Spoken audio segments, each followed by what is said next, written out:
This episode is sponsored by the Hollywood Casino at Charlestown Races in West Virginia. Looking for New Year's Eve plans? Don't miss Hollywood Casino's pre-New Year's Eve party with Purple Experience in the Event Center on Saturday, December 29th. Receive 2 complimentary drinks with each ticket purchased. Details and tickets at HollywoodCasinoCharlestown.com. Must be 21 to enter the casino floor and attend a show. Gambling problem? Call 1-800-GAMBLER.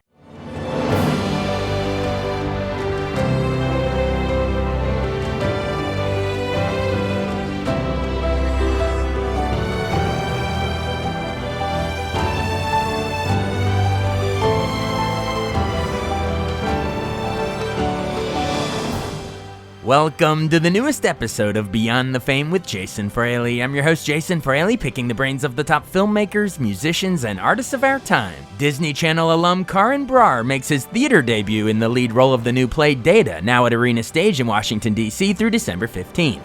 He called in to discuss the new play, what he's learned from acting on stage for the first time, and memories of his screen roles from Disney Channel's Jessie and Bunked to movies like Pacific Rim Uprising and Hubie Halloween. Hey, Karan Brar. Hey, thank you so much for joining us on the show today. No, thank you for having me. I really appreciate it.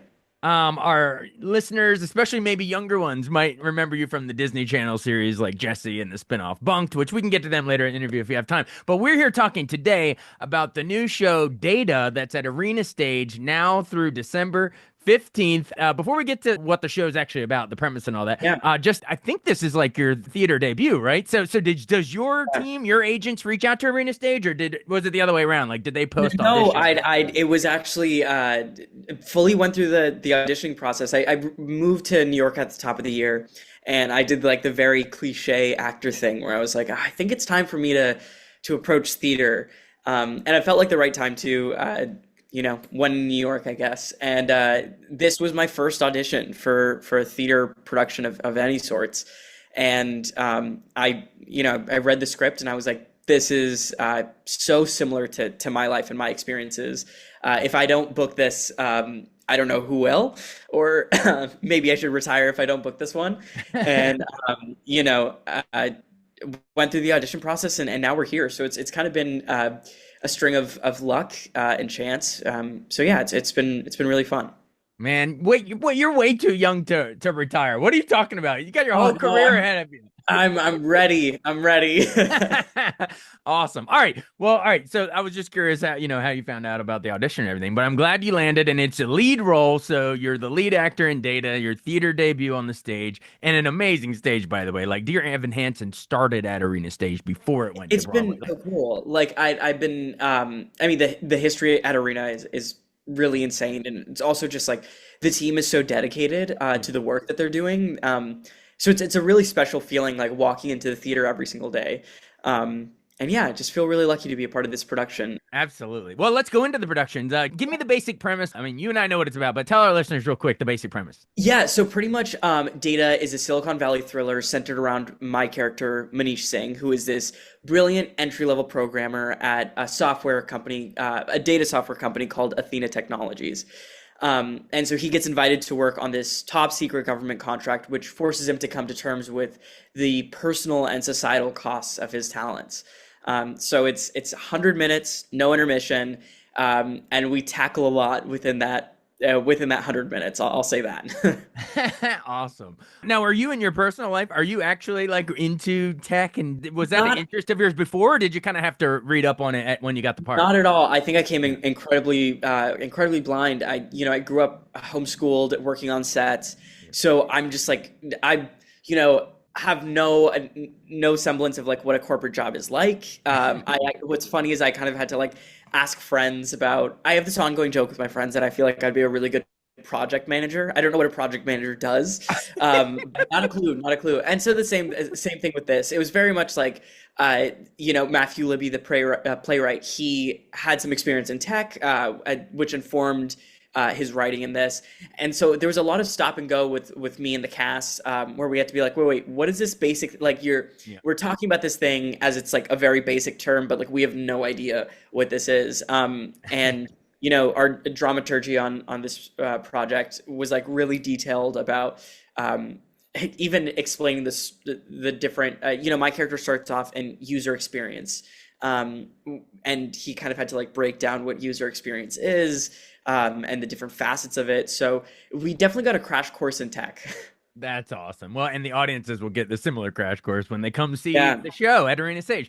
Well, you mentioned the playwright that it's written by Matthew Libby.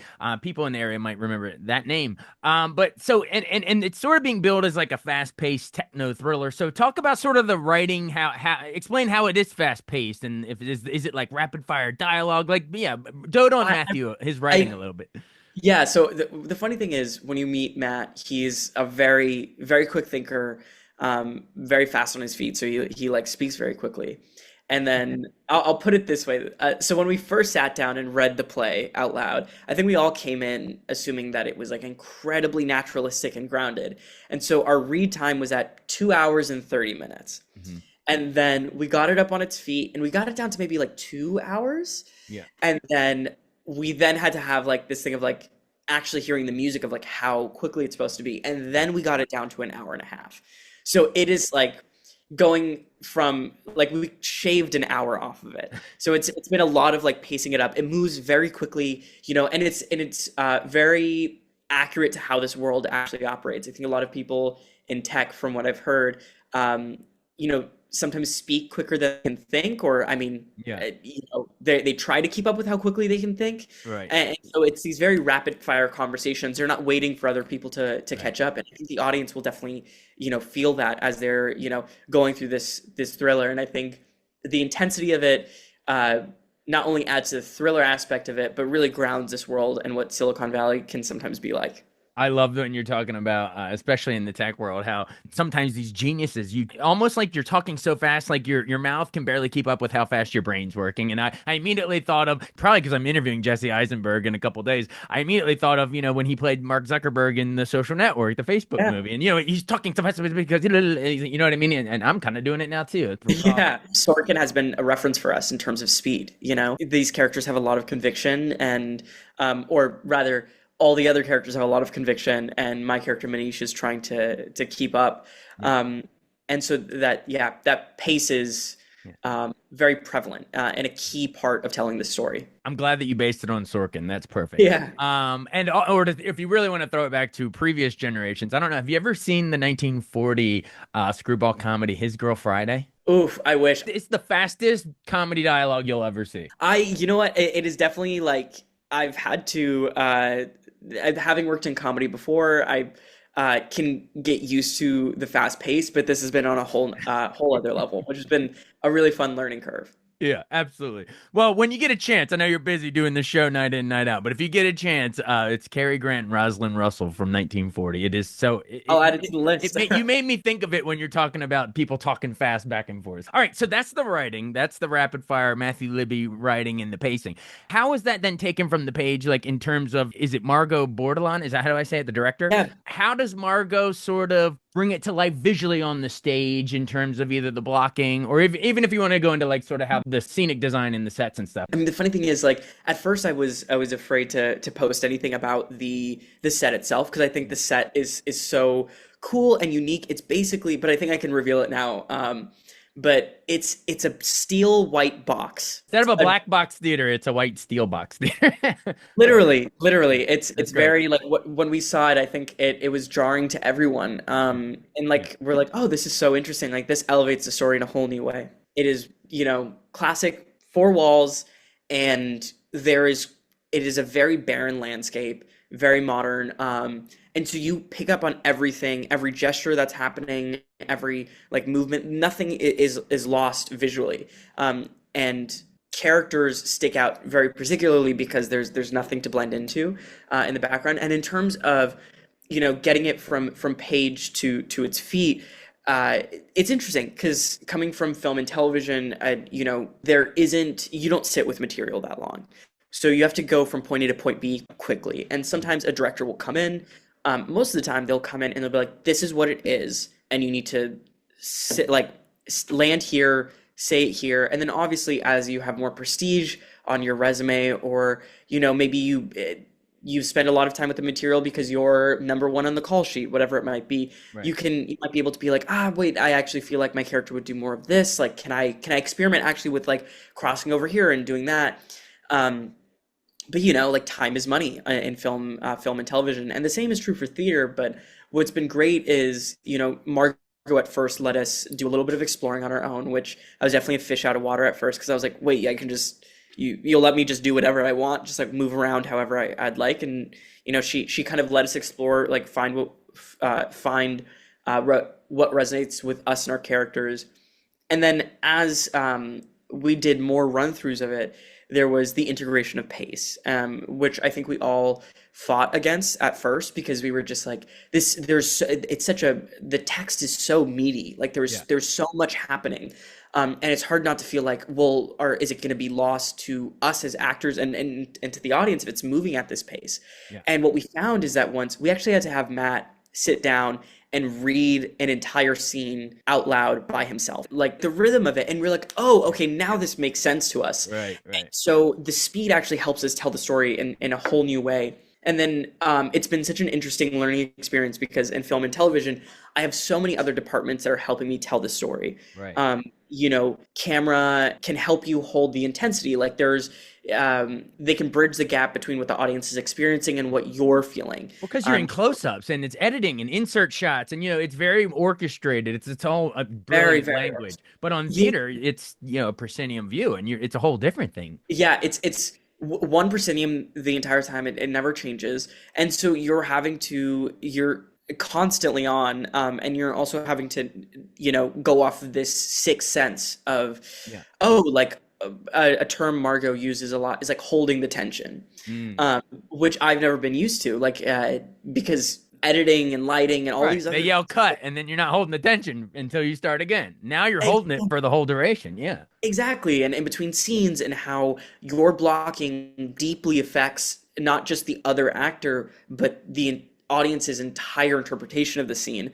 And also being a generous scene partner, because like if I'm on the left side of the stage and I'm fiddling around and doing stuff, like the audience is naturally going to follow wherever movement is.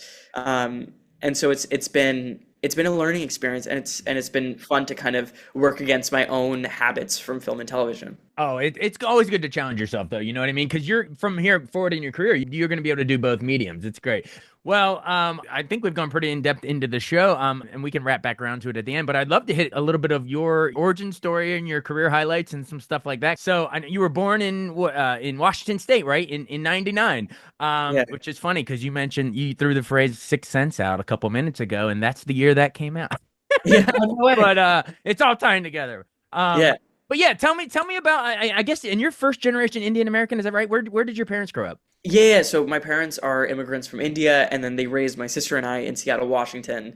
Nice. And then I think around it was 11, I moved down to my family and I moved down to LA, and I started working in film and television, or television rather, more steadily. I was still doing some films up in Seattle. Right. And then kind of like the rest has been history. So like my family's now in LA and I'm currently in New York. Gotcha. That's awesome. And yeah, then you grew up in Washington, and now you're in the other Washington performing. Literally, yeah. Yeah. So wait. So were you always into acting as a kid? Like, were you doing like plays in the living room for your parents on the camcorder, or you know what I mean? Like, I Oh, want to know like the pre-Disney Channel days. We can get there in a second, but like when you were growing up, were you always like hamming it up in front of the cameras? yeah. Well, I think the funny thing is like even with this production, it's like this is truly my first theater experience. Like I've never Right. done community theater. I've never done and Like a anything in school my life. play or anything?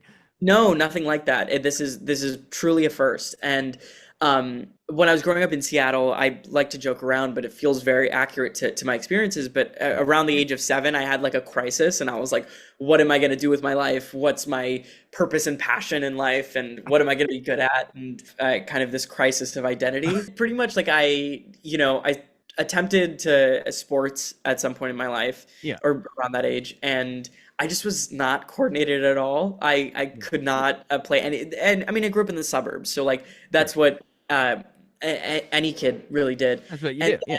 yeah, we were like walking through the mall, and my dad was like, we saw some advertisements for acting classes, and my dad was like, "Oh, I actually, used Cool. to do theater in India.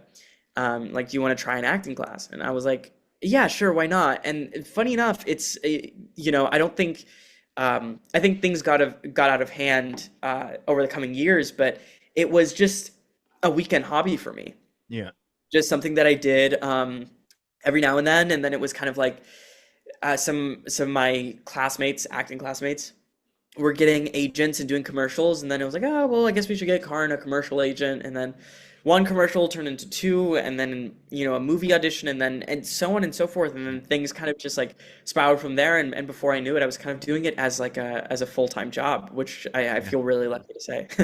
That's awesome. That's awesome. All right, so you decided to start auditioning and stuff as as like a child actor. Yeah, And then so how do you land the Disney Channel series Jesse? I guess it runs from 2011 to 2015.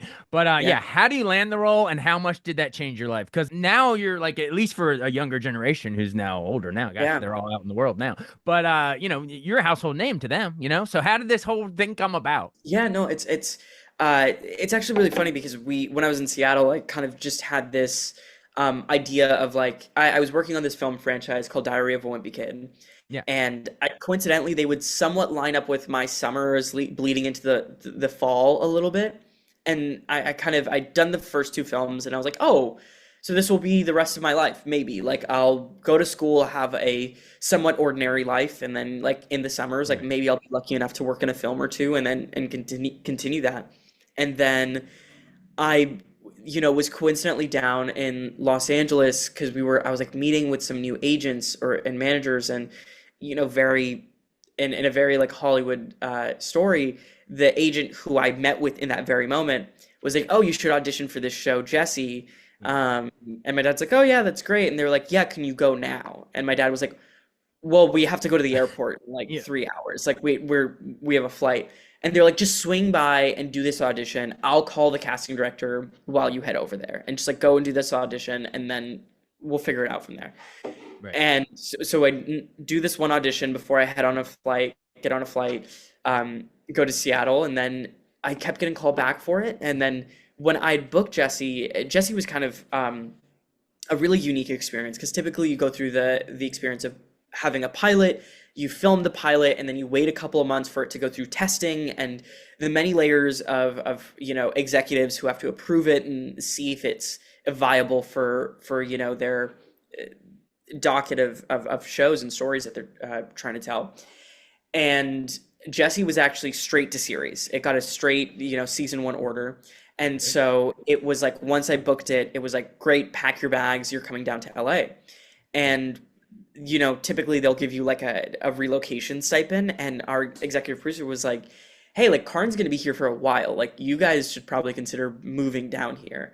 Yeah. And my parents being immigrants were kind of like, okay, like we don't know what's happening with our son's life right now, but Yeah. like we already moved like halfway across the world. Like what's a few hundred more miles?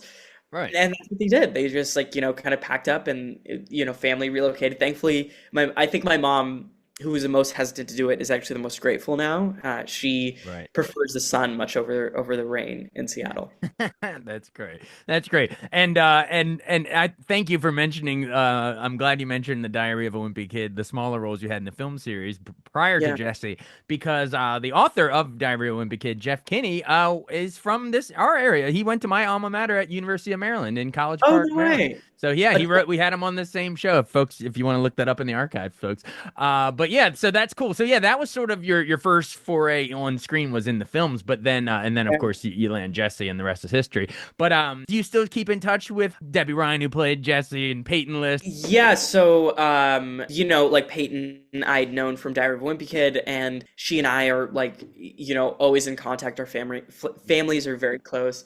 What's funny is Peyton and I have worked together uh, for a majority of our careers. Yeah. Debbie, I recently saw. She now lives in Ohio with her husband Josh, who Yeah. is an incredibly talented musician, and I recently like flew out there to visit them, which was like so lovely to connect. And Kevin Chamberlain, who is like a father to me, like he comes from the world of Broadway, and he's checked up on me like all the time. And after since Cameron has passed, I've been working with Cameron's parents, to run the nonprofit, the Cameron Boys Foundation, which has been incredibly fulfilling work, and I think has really connected us all as a cast. Yeah, it's been really special. You mentioned Cameron Boyce. Gosh, Cameron passed what in 2019? That's tragic. Yeah, Cameron and I were living together with our other best friend, Sophie Reynolds. And then Cam unfortunately passed away from SUDEP, which is sudden unexpected death in epilepsy. And 2 weeks later, he was supposed to be in Boston filming with Adam Sandler on QB Halloween. And Adam is just really like great people. Like he's just so genuine and so thoughtful. And he not only was immediately there to kind of like provide support for Cameron's family, but also his knee-jerk reaction and his team's knee-jerk reaction was like, we want Libby and Victor, Cameron's parents, to be a part of this process of like informing like who will step in to step in for Cameron. And I spoke to Libby and Victor, and Libby and Victor were just like, there's no one else that we want to have step in for Cameron, and it'd mean a lot if you could do this. And so 2 weeks later, I kind of just like packed my bags and went to Boston and stepped in for Cameron. And in some ways, like I think it was a really fulfilling experience because I got to connect with some of these people who have known Cameron for quite some time. And hear stories about him, and it's also, once again, it's Adam. Like he's incredibly thoughtful and incredibly considerate, and likes to make sure that everyone is taken care of on his sets. Yeah, he just seems like a down to earth guy, and always just taking care of his friends. All of his actors, he always puts them in his movie. He just seems. I'm glad you spoke to his his giving, charitable nature of Adam Sandler. He seems like a big-hearted guy. What's so great about an Adam set is that it's somehow so relaxed and yet so efficient at the same exact time. Yeah. You're working with so many incredible actors. Like, I mean, to just like be in the same room as like Maya Rudolph, Tim Meadows, Kevin James, like all these people just like sitting casually in like in a green room. I think, like I said, Adam cares about his people very deeply. And so he likes to make sure that like, there's a stunt in Hubie Halloween where like I'm in wires and I pretty much get pulled through like a field of corn on a wire. And spending a lot of time on Disney, you do a lot of wire stunts. And so this was very familiar to me, but Adam's so sweet where he was just like, did we get, like on the first take, he was like, was the camera in focus? And they're like, yeah. And he's like, okay, great, we're moving on. Like we're good. Like I'm not gonna, and he like was just like, are you okay? Like, is everything good? And I was like, yeah, I'm fine. Like, do you need me to do it again? And and also just such like small things where like, they will like always order in a bunch of donuts on like Fridays, I believe it was. And I remember one time during a late night shoot, his wife Jackie came in and just had like a mountain of these like personal pizzas and was just going around and being like she came up to me and she's like, hey Karan, have you eaten yet? And I was like, oh no, but I'm good. And she goes, no, you need to eat. Like, and just kind of like, it's like a very nurturing set. And it's very, I like that they didn't just buy a pizza, open the box and everyone's splitting slices. They got you each personal pizza. they were like, we have a budget and we're going to use it. They're just really fun, good people. That's great. Well, I knew we would talk the arts and crafts, but I didn't know we'd talk craft services. There we go. Yeah, exactly. All right. Well, that's sort of like your movie comedy side, but like you've also gotten to do some really cool like sci-fi, blockbuster stuff in Pacific Rim Uprising, which of course was the sequel. You had a part in that. It was the sequel of the Guillermo del Toro, original Pacific Rim in 2013. And so Guillermo, he didn't direct the sequel. Like a lot of sequels, they get a different director, but he was the producer. Did you ever get to meet Guillermo? No, I wish. I think I believe Guillermo at the time was tied up with some other projects that he was working on, but he was like, he was probably doing Shape of Water now that I think about it, around that time. Yeah, exactly. His support was like very prevalent and known. And Stephen DeKnight, who was our director throughout that project, had worked on like Daredevil. Like he's just an incredibly talented storyteller, not to mention like is very familiar with the space, is a big fan of Guillermo's. so there was just like so much like care and knowing that this was, Guillermo's baby, and it was just such an incredibly fun and challenging production. Hmm. I think something of that scale is basically like doing like one of those puzzles that's like 10,000 pieces, Right. and you're like every day, like day by day, you're like clicking in these pieces, and at moments you're like, okay, what's the final image? And you're Yeah. finally, but you're getting through it. Opposite of theater, like you're doing now. Or it's very, yeah, I'm sure with sci-fi, there's so many effects added later. It's like the opposite of the live theater you're doing now. Yeah. Yeah, it's so funny because you're like having to you're bargaining with like how many practical elements you're using, and Right. um it's funny how much like CGI and Yeah. like actual live action have to work in tandem with each other. Yeah. For example, these are for those of you who haven't seen Pacific Rim, basically it's giant robots and monsters fighting. So it's, like basically these robots the size of skyscrapers. Rock'em Uh, sock'em robots, but giant. yeah, Yeah. very giant, and in theory there's two pilots in the very head of these of robots controlling them. Right. So the fights would be choreographed, and then the CGI team would do a like, rough uh rendering of it, Right. and then send it back, and then the stunt team, they would have to work with poor old me, who was deeply uncoordinated, and then they would have to teach us the fight. So then they would go like, okay, this is how the robots are going to move, which Yeah. is they're robots, so and to a certain extent it's not fluid motions. And then once we have the movement of that, then it was getting us on treadmills, because we have to be walking in place. So the treadmills were painted blue to be like taken out, like colored out in post. Right. And then Levi Meaden, who is my co-star, so I'm 5'4", and Right. my co-star Levi is, I think, like 6 foot 6'1".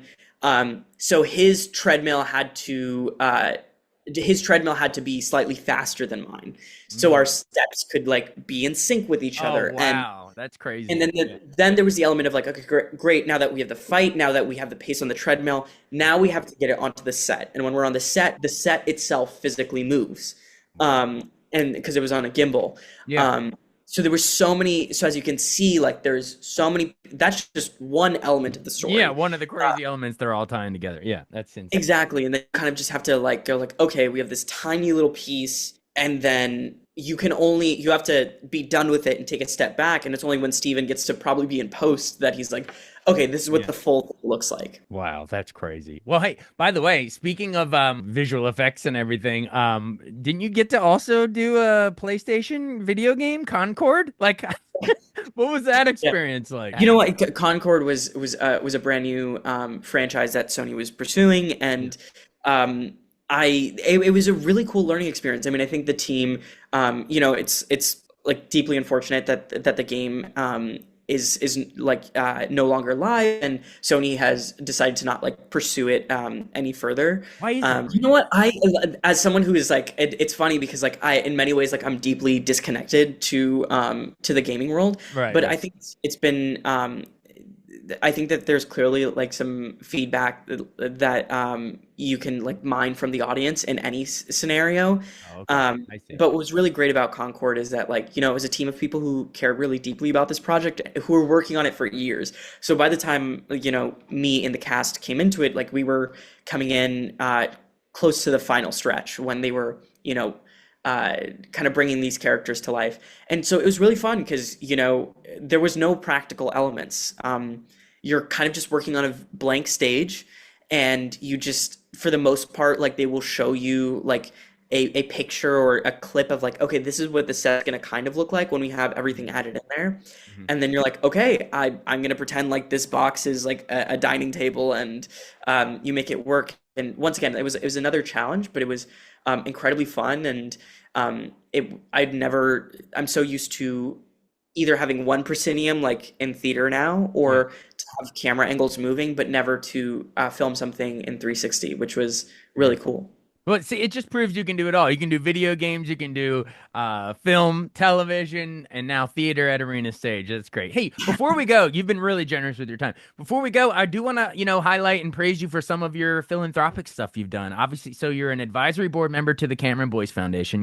As we just mentioned, Cameron, your late friend. But then also, like, you've done other stuff over the years. Weren't you part of the when the Dalai Lama came to Seattle to visit? You were part of the Seeds of Compassion advertising campaign. So I don't know. I guess just broadly, why is it important to you to always give back and find sort of philanthropic things? Yeah, you know what? I wish the Dalai Lama was a giving back situation. That was actually my first commercial job. It was like Oh, okay. You booked a commercial.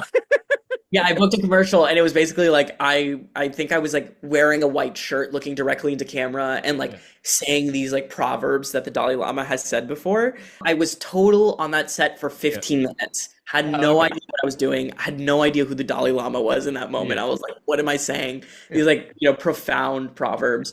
I'm trying to say your work has transcended into I betterment wish. of mankind, but Pretty much the work that I'm doing right now is with the Karen Boyce Foundation, which focuses on providing resources and support to, friends, family, and those affected by epilepsy. And it's been really fulfilling work. Like we've created a plethora of like different kind of resources. We recently launched our event safety program, which is basically like basic seizure first aid and like what to do if someone has a seizure. And like at a music festival or at a concert. So it's been not only like a beautiful and fulfilling thing for Cameron's family to pursue, but also to be by their side. It's been incredibly, enriching for all of us, and to connect with people who have epilepsy has been really powerful. oh, that's so great. Not only keeping, Cameron's legacy and memory alive, but you're also proactively, hopefully preventing and teaching folks how to deal if your friend's having an epileptic seizure. Like that's really great work you're doing. Thank you, I appreciate it. You're able to reach a ton of people with these philanthropic things and your creative artistic work because I believe you have, what is it? Or what are you at now? 4.4 million Instagram followers, something like that. How Yeah. do you grow it that much? Is it because they just know you from the Disney shows? Literally, I wish I had the secret for it. I wish I did. I think I probably spent more years of my life Yeah. with people telling me what I should be doing and probably not doing that. Yeah. I think what's been really great about it is that, I think that number can be representative of, the people who maybe have like grown up watching some of my work, which has been Yeah. really cool. Yeah. And I think that there's been, I think social media, and it's brought up in this play, it's always going to be a part of our lives. And I think right now I'm in a stage in my life where like I'm enjoying sharing some like personal aspects of my life, which has been really fun, and to connect with people who have like similar experiences as mine. Whether that be, sharing my tiramisu Yeah. or, something a little bit, or the work that I'm doing with a nonprofit, or this production that I'm working on. So yeah, I think my tip is don't overthink it. That's great. Hey, well, before we run, I love that you mentioned, that social media, like you have 4.4 million followers on Instagram, but it's cool that social media factors into this new play Data and Arena Stage, because I remember when Arena Stage did Dear Evan Hansen before it went to Broadway and won all the Tonys and everything. Was one of the first plays I remember watching at Arena Stage where they had social media, like people's tweets and stuff superimposed showing up on the stage. So it's cool that you're continuing it in Data. But I guess invite your 4.4 million Instagram followers out. Why should they come see Data at Arena Stage? Like I said, I think the biggest sell of the piece is that it's 100 minutes, no intermission, and it's a fun ride. I also think that it leaves you with so much food for thought, and I think it's a beautiful way to connect with like friends and family, and maybe some people you haven't seen in some time. I think it's a really good one that will get your wheels turning. Awesome. Well, get your wheels turning to Washington, D.C., folks. Get in that car in, and drive to Arena Stage. Karan Brar, thank you so much. Thank you so much. I appreciate you taking the time. Thanks so much for listening to Beyond the Fame with Jason Fraley. Our theme music is Scott Buckley's Clarion. Remember to give us a 5-star rating if you like what you hear. We'll see you next time.